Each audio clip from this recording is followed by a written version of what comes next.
All right. Great morning, my friends. Great morning, world.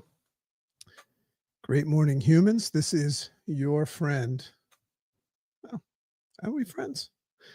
Dr. JC Dornick, aka The Dragon. And we are coming live from multiple platforms.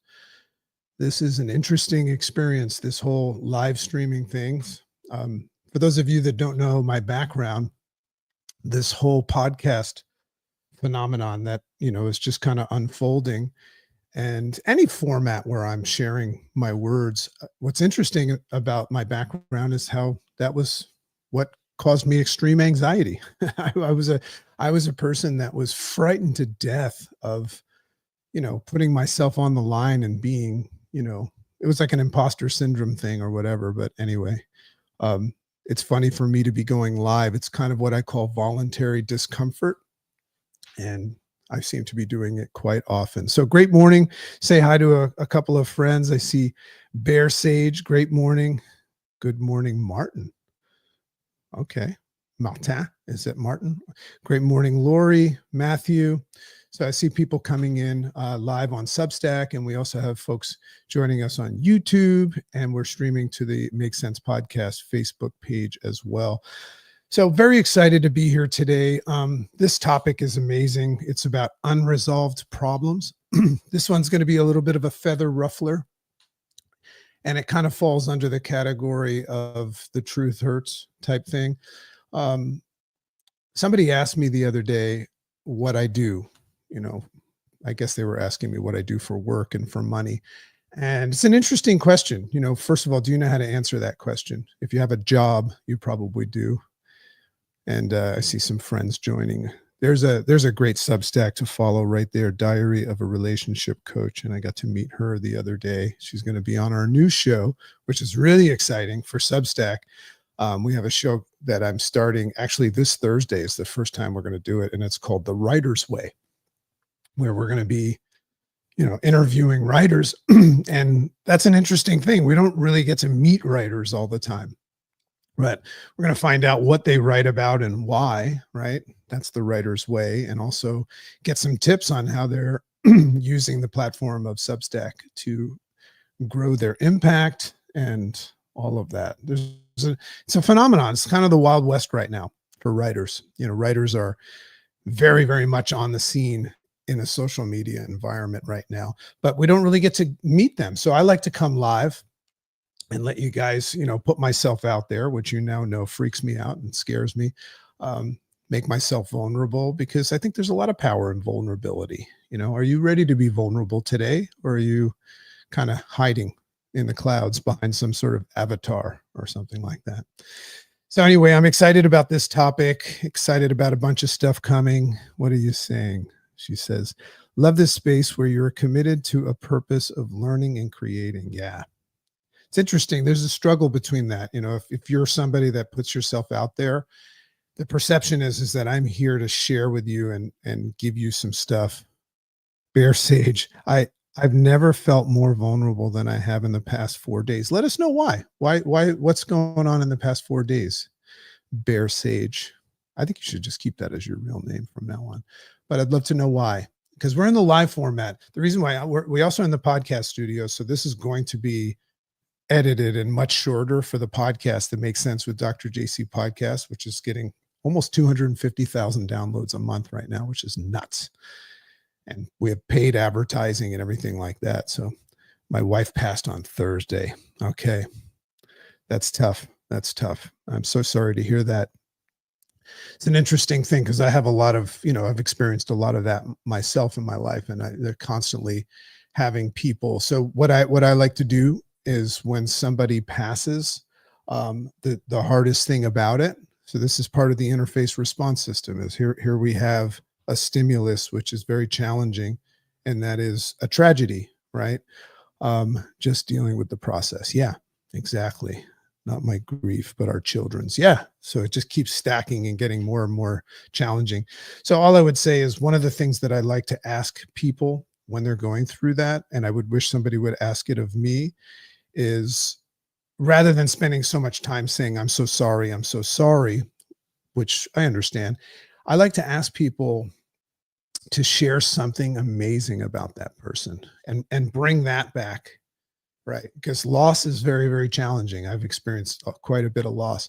So what I like to do is maybe take out a pen and write about, what was so amazing about that person, what their legacy, their footprint is, and make that catch, like, let that catch fire. So in any case, my thoughts and prayers with you and your family. And maybe share something amazing about that person. What was amazing about that person? Okay. So a couple of things, just we got the writer's way that starts on Thursday. So, if you're not following the Make Sense Substack, follow it, subscribe. And the other thing is that I just started today. Today, this is being recorded and live streamed on the 11th of August. And we just today launched for the first time our paid platform. Like, people have been signing up as paid subscribers for my Substack just to support us, but everybody was getting the equal share. But now we have this kind of premium service. And I just began it today, where if you're a paid subscriber, which is $8 a month, which is nuts. So you'll get all the content, but you'll get tons more content because I write every day, and you'll get that premium service. But also, I've started a vlog that I'm doing every day. I know that sounds crazy. Well, 5 days a week, not Saturdays and Sundays, where it's called Things That Make You Go, And I just recorded the first one, and our paid subscribers, that's going to be a part of the premium service. They're going to get every day that vlog. And it's going to be this thing that they can have every day, where they can say, oh, wow, what an interesting perspective to allow myself to have today, and not just hand the keys of trust over to the way my computer boots up, and start your day like that, which is what you'll get from this. So yeah, so if you're a paid subscriber, Lori, which would probably mean somebody, if you're a free subscriber, that's one thing. But if you elevate and upgrade to the paid subscriber, which is $8 a month, or it's even cheaper if you do it annually, I think $80 a year to be a paid subscriber and get everything from me, which is nuts. But if you do that, you'll get the vlog. The vlog is going to be like sent out as an email just to the paid subscription. Okay, enough about that. Let's start this. This is unresolved problems. And I call it unresolved problems that we pretend to fix. Isn't that interesting? We pretend to fix things. And that's the whole nature of saying that's an unresolved problem. But it's not something that's happening to you. You're not a victim of the problem. What we're saying is maybe it's just something that you have addressed as something that needs to be addressed, but pretended that it's all set, or maybe it's going to go away.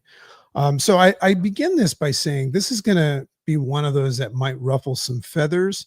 And this episode and eventual post is not really for everyone, which is a big theme with the Make Sense Substack, is just like acknowledging, are you brave enough to not be for everyone? Well, that's what I'm doing here today, is I'm sharing a topic that is not for everyone. So I guess call that brave or courage, or maybe even with a side order of stupidity.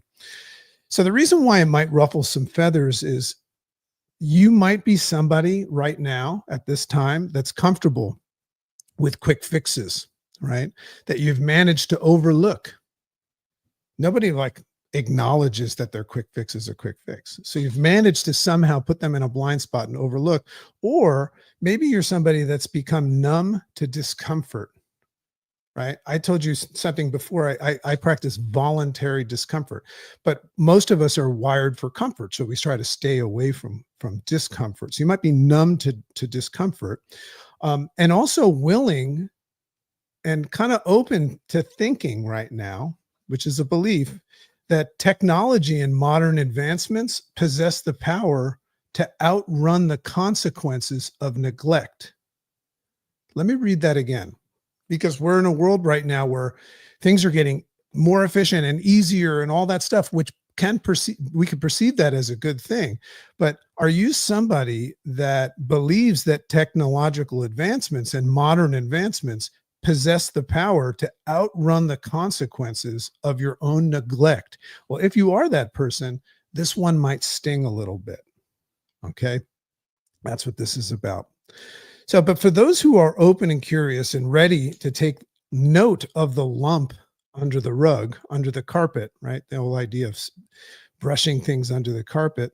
Um, it might just be the most conversation that you and I ever have, if you're open and curious. I like to say that the lump under the carpet is invisible until the day that we trip over it. Right. So we have to, that's just the way the universe works. That's part of God working in mysterious ways. So I want to share with you a strange paradox. So a lot of my work comes from me just pointing something out. So I don't need to have an opinion about it. I don't need to be right about it. But the Make Sense Substack, my podcast, everything is just about saying, have you ever noticed this? Which would require an open and curious person. But here's an interesting paradox that I see us living in right now. So on one end, we're in a situation where we've never moved faster, been more connected, or more equipped to efficiently solve problems. So that's one end of the paradox. We have all these amazing tools. We're using one right now. Substack is one of them right now. Yet somehow, the harder and faster we push forward with the use and help of these tools, the bigger the mess we leave behind. So in other words, the bump under the carpet is getting noticeable, and many of us are starting to trip over it because of all of this speed and efficiency and ease that we have. So my observation of that paradox is these advancements that we have, that we're being accommodated with and supplied with in society, are not actually solving problems. This is just an observation. They're not actually solving our problems. If you think about it, they're kind of just allowing us to get better at hiding our problems. Isn't that interesting? So what I'm saying is I'm kind of looking at advancements of technology, and I use a lot of them, and saying, is that solving my problem, or is it just making it easier for me to hide my problem? So this is the topic, unresolved problems, which is an indication that we're kind of in many ways pretending that there's no lump under the carpet. And it's easier to pretend than ever because of these advancements. Isn't that interesting? So I'll just read something that one of you said. I was thinking into this. Right? You'll notice that we kind of talk about topics that most people are thinking about, and society at large is a dopamine hit. Right? It's a little bit more than a dopamine hit, because this dopamine hit makes you forget about other stuff. That collective, we have become uncomfortable and avoidant and kind of change or pain. Yeah. Isn't that interesting? You have an amazing story too. So we don't want to learn better ways to cope because it causes struggle. Yeah, isn't that interesting? We don't want to do things better. We just want to do things easier. Now, nobody will admit that. So you would have to make an observation of that. So I want to welcome a couple of people. I see Harshi has joined us, Writing Diverse, Brian Frank. Hey, by the way, feel free to drop the links of your Substack if you're watching live on Substack. If you're watching on Zoom, or I'm sorry, if you're watching on YouTube or Facebook, we're also streaming live on Substack. If you never checked out Substack, go check it out. And I would recommend that you guys all follow and maybe subscribe to one another, in this little community. I'm very, very big on that. Hello and thank you. Ooh, we got a PhD there, Harshi. Okay. So let's talk about what I call the illusion of progress. This is fascinating. Everywhere you look, we're being sold solutions that appear to fix things, but really just disguise the warning signs. It's kind of like, the analogy that I give is, it's kind of like taking a little piece of black tape and putting it over the flashing check engine light in your car, right? Or hiding the urgent bills that you have on your desk right now, if you're at home, hiding them out of sight, right? So, we have this ability to take the symptom and make it disappear, which is what medication does in many, many places. There's a place for everything, but we're very, very good and skilled at making the symptom. Okay, great. Bear Sage has just shared his Substack, and I will definitely go back and follow that. Oh my God, look at this. Vicky Gutierrez. I think that's my Vicky Gutierrez, my friend. Is that you? Good to see you, my friend. So the symptom disappears. Remember, this is going to be edited for the podcast. Right now, we're live. So if you guys have questions and you want to interact on Substack or even on YouTube, please feel free to ask questions. Yes, it is you, my runner. I miss you. So the symptom disappears from view, but the engine is still failing. And that's that reference of the blinking light that we put the tape over. And it's failing often faster than before. So I'd like to point out how this paradox is unfolding in several common areas. So I'm going to share some common areas that it might be showing up, this paradox of how everything is becoming easier and faster and more efficient, but at the same time, the lump under the carpet is getting bigger and bigger and bigger. Okay. So first, let's talk about mental health. This one hits home because I have mental health, and also my wife is a mental health therapist and a sex therapist. So very, very much a topic of discussion here. So when it comes to mental health, here's the observation. The rates of anxiety, depression, I've suffered from both, right? And I still have an ongoing battle with it, but I've just got a lot of tools now. One of them is being here with you today. But the rates of anxiety, depression, and burnout are skyrocketing.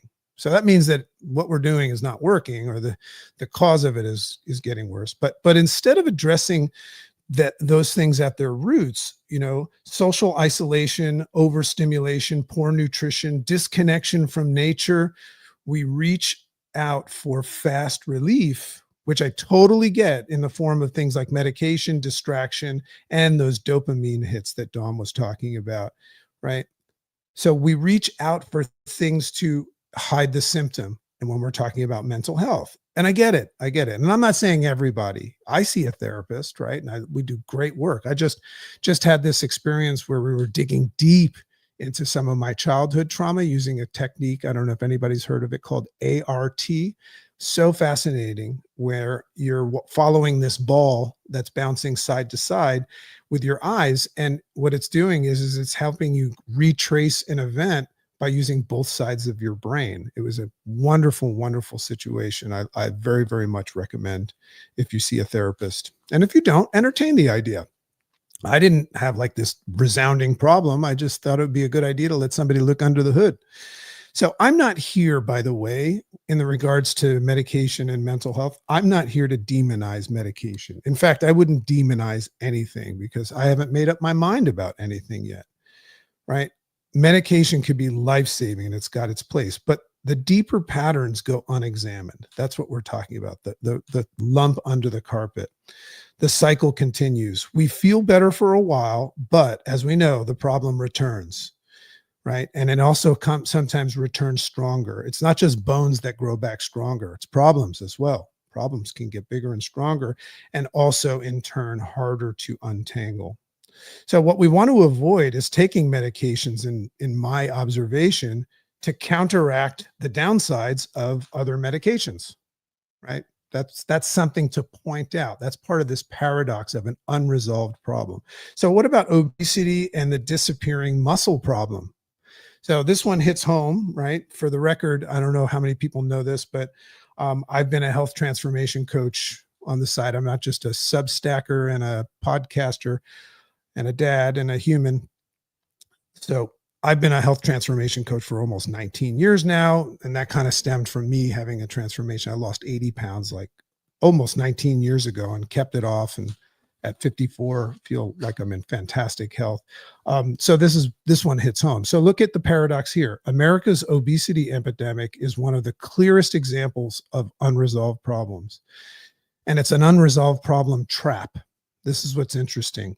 So pharmaceutical companies, which have billions and billions of dollars, don't be mistaken about that. If you have billions of dollars to do advertising, let's just say your Substack will grow fast, right? So they have billions of dollars, and they're basically giving us medications right now in the realm of obesity and weight loss that, in essence, it's a very ingenious idea.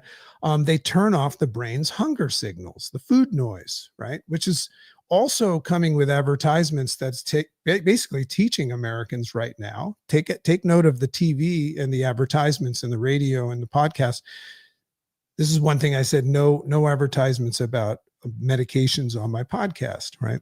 Although I heard them advertise gummies for like marijuana the other day. That was funny, but I didn't tell him not to do that.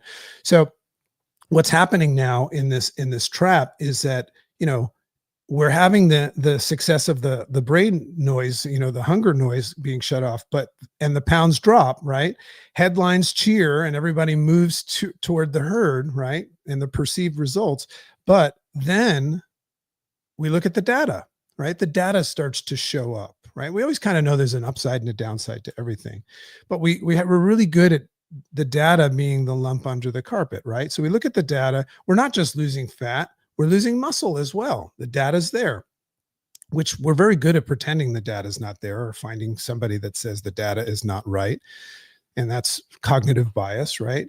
But we're losing muscle and we're losing it fast. In some cases, if you want to look it up, you know, you're losing almost 11 pounds of muscle mass in a year with some of these big name brands. I'm not going to mention any of them.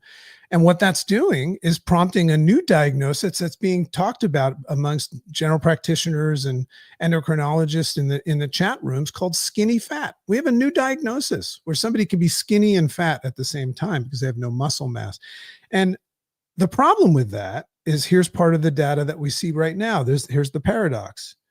So we're losing, you know, weight, which is what we've been trained to think is the problem, but we're not losing fat. We're losing muscle. And just by chance, lean muscle mass in the data is the number one predictor of longevity. You know, when you get into your 60s and 70s, if you have no lean muscle mass, you're not going to be able to open up a jar or maintain balance. And this leads into broken bones and all of that stuff.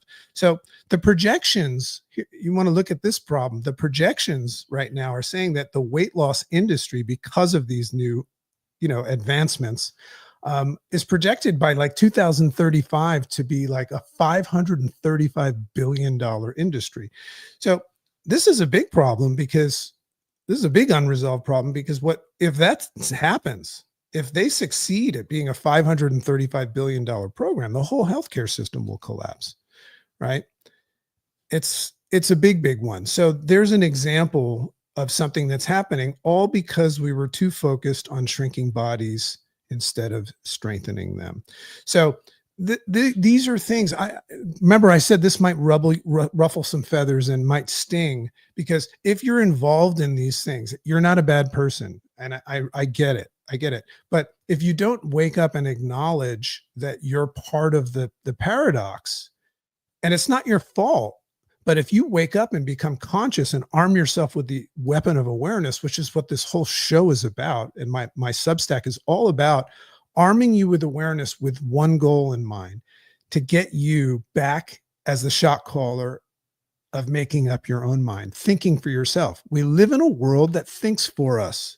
Make that observation today. So what about relationships? My wife's a relationship coach, a sex therapist. So this is a big one. We just had a great conversation out on our porch about marriage and relationships and stuff. And I love my wife to no end, to no end. That's what I'd love you to know about my brand is I love my family. So think about relationships. We patch deep emotional wounds with temporary gestures like buying gifts, which can turn into like love bombing and things like that. Man, relationships are complicated. We'll say things like, I'm sorry, or planning a weekend trip without addressing the patterns that cause the hurt. So one of the challenges is with relationships in this paradox is if you really do the work, which will fruit a beautiful relationship, it's exhausting. It's emotionally exhausting. It's not easy, right? So on the surface, when you're just patching things up, the tension fades, but beneath, the resentment grows. Eventually, it erupts with a force that is bigger than before. So there's that thing. So Stephen Covey, that was part of my morning routine today, and you'll see that the paid subscribers. Once again, we're starting today to offer our paid subscribers a daily vlog. And I'm so excited about this because when you listen to this every morning, it's just going to be like 3 minutes to 5 minutes. If you listen to this daily vlog every morning, it's going to set you up for success because it's going to stop your program mind and it's going to give you a new vantage point and a perspective of the day that will make you go, which is why that series is called Things That Make You Go, And that starts today. So if you're not one of our $8 a month, cheaper if you did it for the year, paid subscribers, there's no Substack that's going to provide more value than ours. So, and remember, you can always stop. If you don't get your $8 value from the Make Sense Substack, then get the heck out. So as Stephen Covey says, he's the author of a book called The Speed of Trust. This is Stephen Covey Jr. We cannot talk our way out of a problem that we behaved ourselves into. Let me say that again. We cannot talk our way out of a problem that we have behaved ourselves into. So how do we get out of a problem that we've behaved ourselves into? Well, we must behave our way out of it. And that's the whole concept of, if you have lost the trust of your following, of your family, of your friends, of your wife, your husband, or your partner, right? That's because you've behaved a certain way. So you have to behave back into trust. I love that. And that's more unresolved problems, right? So let's talk about the core pattern. We're almost there. So let's talk about the core pattern. Let's look at the core patterns. In every example, the pattern seems to be the same in observation. Remember, I don't have an opinion. This is just something that I've noticed, and I'm sharing it with you in question, saying, have you noticed this? It seems that we address the symptom, but leave the source untouched. Duh, right? Why do we do that? My thought is because real solutions take time. I just told you about the relationship thing. They require self-awareness, discipline, and often uncomfortable changes to things like our habits, our environments, and our priorities. It takes work. Most of the things that we desire have mysteriously been placed on the other side of a big pile of duty, the work, right? So we don't like duty. We try to stay away from it, right? So that's something that we have to know. So I understand why we take the escape route. Well, we look for the hall pass. They're inconvenient, right? These things that we have to do. And we live in a world that is basically promoting and preaching efficiency and convenience. So if you come across something that's inconvenient, unconsciously, your body and your brain has been trained to say, this is a bad idea. We are actually running from inconvenience. And that's part of the paradox, is as things get easier and more advanced and more efficient with technology and AI and all of that stuff. I mean, we see the data. Here's the data on, Chat GPT and all of that stuff. People are relying on that to think for them. We're not doing research anymore, right? We don't look at maps and look up data and read books to find facts. We don't need to do that.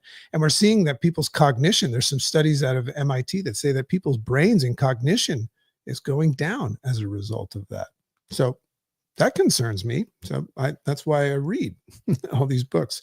My best friend is Jim Quick. And, we talk about the brain as a muscle that you have to train.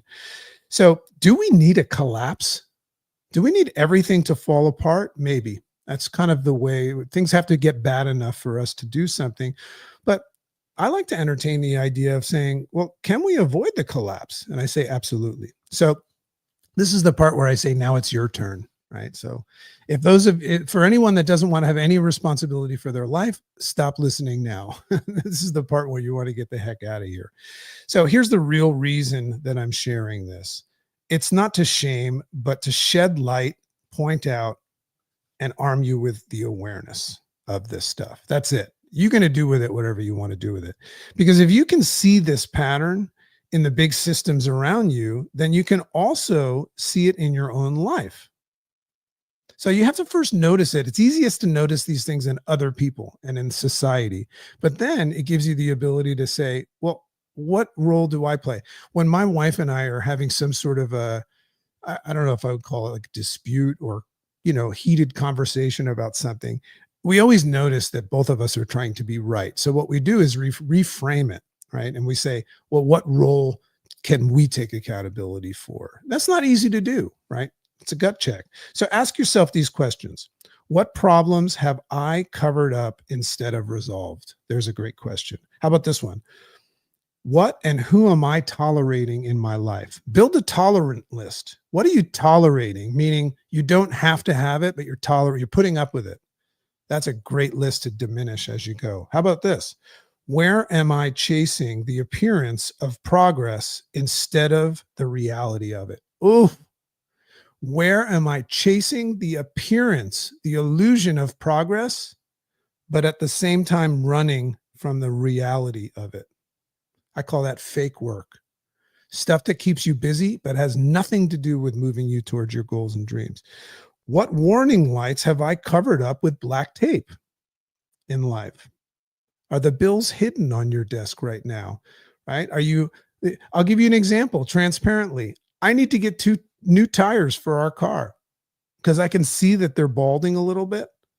I'm very good at not looking at those tires, right? But now it's out in the open. So if we continue to ignore things, the cost is big, right? The cost is always bigger of ignoring things than the cost of facing them now. And we know that, but we still ignore.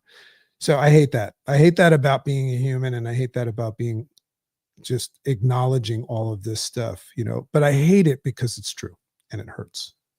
The truth hurts. So here are some of the thoughts that I have, what I call dragon thoughts. And this is just my summation of it. And remember, if somebody else, I'm a scientist, if somebody else has a better way of looking at these, a perspective, I want to hear it.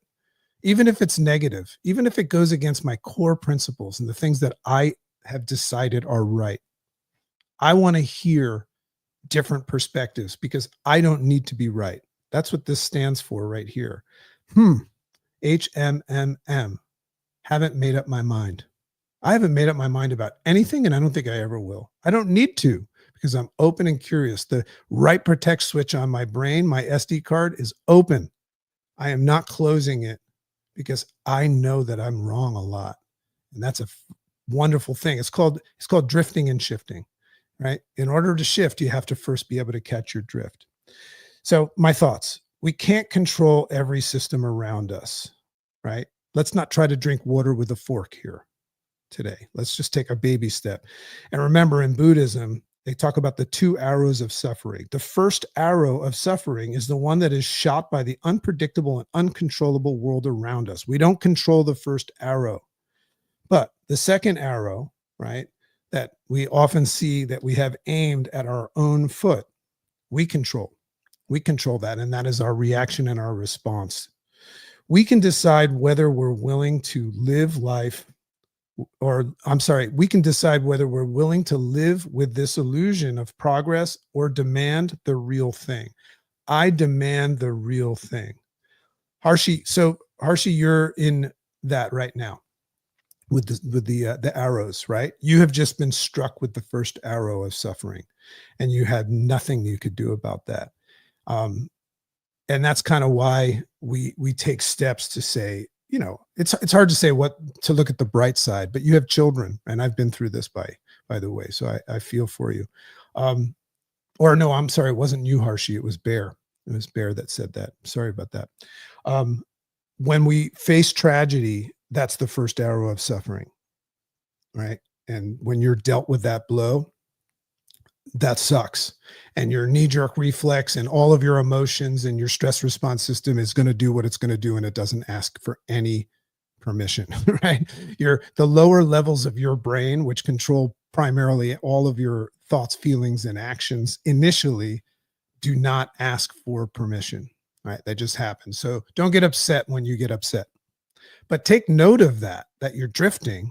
And from that place, make a conscious decision with that second arrow of suffering, what you're going to do with it. I love that game.